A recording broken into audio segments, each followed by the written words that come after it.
I argued it would fail. And I guess I was wrong. He asked me to make a case for national health care. And in doing that, I think I have to kind of do that from the perspective of my own expertise, which is in the comparative politics of healthcare systems. And so, I first thought, come in here and talk about the Obama plan and the costs and the benefits. But honestly, I think if that's what you're interested in, there are many people at this university who are better equipped to have arguments about insurance exchanges and how they work. And so instead, I want to approach the question of national health care from a more comparative perspective.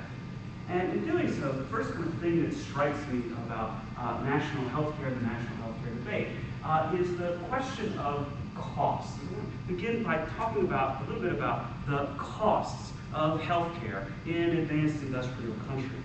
I think that's a strange place to start for a lot of people, right? In typical kind of debates about national health care, you want to talk about access, right? That's the whole point of national health care, is to maximize access. But I think if we take a second and we look at the questions of health care costs, then a lot of the other questions of the national health care debate might make a little bit more sense.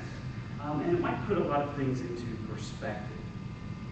So thinking about national health care costs, the first kind of thing you need to understand about this is that healthcare costs have been expanding quite dramatically over the last 50 years, since the post-World War II era. And so what I've got here, this is the healthcare expenditures on average as a percentage of GDP across the advanced capitalist democracies, about 18 advanced capitalist democracies here for which we have data. And you can see that the trend is quite clear on average, that we're moving from, in 1960, under 4% of GDP on average, to almost 10% by 2004, and that number continues to grow. And then to be really clear about what this means, I mean, the first thing is that what this suggests is that it's not simply that what's happening is every year healthcare is a little more expensive, because we're measuring this in terms of percent of GDP. So what that means is that it's not that we're spending more on healthcare than we used to last year. It's that healthcare is consuming a larger and larger chunk of our economy over time, and that continues to happen. In other words, that healthcare is becoming increasingly expensive relative to our ability to pay for it. We are using more and more of our available resources to provide healthcare. The second thing about this is that this is not simply an issue of national health care. It's in fact an issue of all health care. And we can see that if we just look at the United States in comparison. So here's the same exact data. But what instead I have is, because of 1970, and then the red line here is the average of the high-income countries excluding the United States. And then the bars out from that are the high and the low extreme of, again, the non-American countries in the sample. And then the blue line is the United States. And so what you can see from that is that the United States, though is the least national of all the healthcare systems, has become over time increasingly exceptional. So that the American healthcare system at this point is by far the most expensive of the national healthcare systems, and in fact is about twice the international average. So the American healthcare system is incredibly expensive. Now,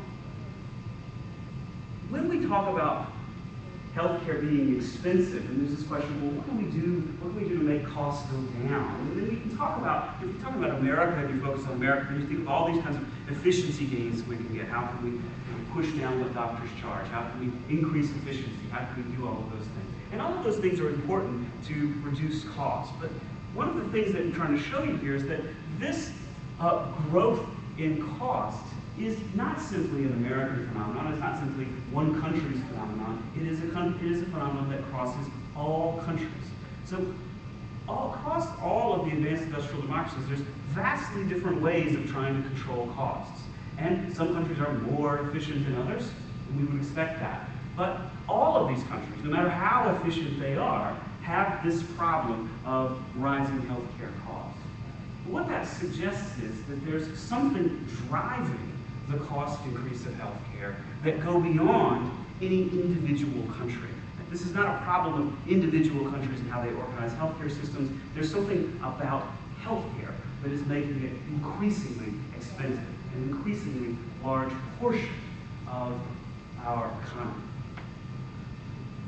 Well, what is that?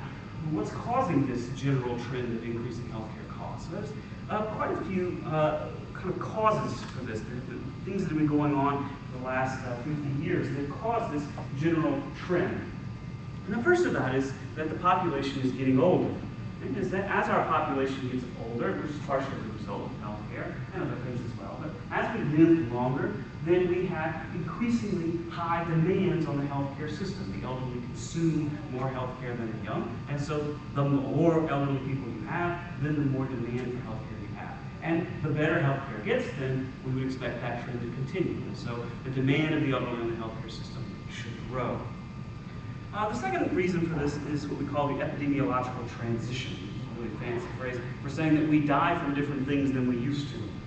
In the 1950s and 60s, we died from accidents. We died from getting our legs cut off in industrial accidents. We got hit by cars. We died of diseases. But today, we don't die in those same kinds of ways that we used to. Today, we live very long periods of time. And the things that get us are diseases of old age, chronic sorts of diseases. And these include things like cancer, but also high blood pressure, right? Hypertension, heart attacks, right? These kinds of diseases. Why does this matter? Well, it matters because in the old days, if you went and you had a disease that was about to kill you, they'd give you penicillin and you would go home. The expectation was that the healthcare system did one of two things for you. It either killed you or it cured you, and then you walked away from that. But the healthcare system today doesn't work that way. The healthcare system today is based on the principle of health maintenance. When you go in for hypertension to the doctor's not going to cure your hypertension. His intentions of doing so. Instead, his intentions are to maintain your hypertension, which means that you are now going to receive health care from this point until the point of your death, repeatedly. And this has the effect of driving up costs. Right? That our utilization of health care, because of the types of diseases we now die from, has gone up dramatically. The third thing, and the most obvious thing, I think, is that healthcare is today a fundamentally better than it has ever been. That qualitatively, healthcare is far superior to what it was in the 1950s and the 60s, and we know this. Right? I mean, it's not too much of an exaggeration to suggest that at the turn of the 20th century, all you needed to be a doctor was have a saw, and some castor oil, and you could be a doctor. And that's about what it took. And the point of that is that no one wanted to go to the doctor, and the doctor really couldn't do very much for you. So demand for healthcare at the turn of the century was incredibly low.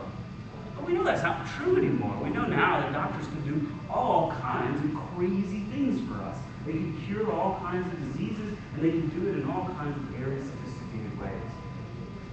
And as the technology of medicine improves, it isn't simply that technology is expensive. It's not simply that using a laser to shoot someone's cataract is expensive because it's a laser, right? But it's also that as the technology advances, we use more of it. And today, Americans, and really all people in the West, we utilize the healthcare system to a degree that previous generations never did. And so that is, in fact, kind of the main drive. Those are the three things together are the main drivers for this generalized trend of healthcare cost increase. Well, what does that mean? If we put it all together, what we're suggesting is that over the last 50 years, our demands for healthcare have grown incredibly rapidly. And that the things that have caused our demand for healthcare to grow are not going away, which is to suggest that we're going to continue to grow and demand more and more and more healthcare. In fact, healthcare economists often define our demands for healthcare as essentially infinite. That of course, they don't mean it's literally infinite, but what they mean is that our demands for healthcare will always exceed our capacity to pay for it. And the argument of healthcare economists is it doesn't matter how much healthcare you provide, that the society will want more. They will be under